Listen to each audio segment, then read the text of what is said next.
Posso solo dire che l'assistito si è avvalso della facoltà di non rispondere. Abbiamo avuto la possibilità di interloquire solamente proprio per 5 minuti prima dell'udienza e quindi non sono a conoscenza di ulteriori fatti specifici, insomma.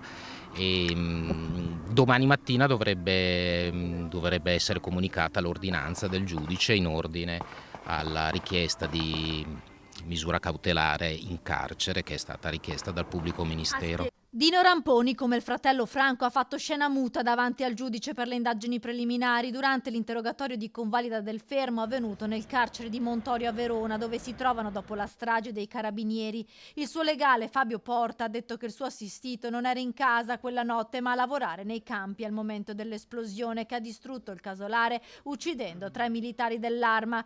Il giudice nelle prossime ore si pronuncerà sulla richiesta di convalida della misura cautelare in carcere richiesta dal pubblico ministero che segue le indagini. Anche Franco Ramponi si è avvalso della facoltà di non rispondere nell'interrogatorio di garanzia. Dal suo avvocato nessun commento all'uscita del carcere di Montorio. Non dico nulla.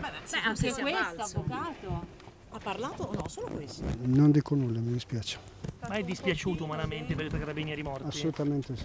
Per la sorella Maria Luisa Ramponi, ricoverata in coma e intubata in terapia intensiva all'ospedale Borgo Trento, è stato convalidato l'arresto. La donna non sarebbe in pericolo di vita. È stata lei ad azionare l'innesco che ha fatto saltare in aria il casolare. I 3 fratelli Ramponi sono accusati di strage, resistenza pubblica ufficiale e detenzione di armi. Nelle scorse ore è stata eseguita invece l'autopsia sui corpi di Marco Piffari, Valerio Dapprà e Davide Bernardello. I 3 carabinieri rimasti uccisi sarebbero morti per traumi da schiacciamento. Sono invece stabili le condizioni dei 3 carabinieri ancora ricoverati negli ospedali veronesi.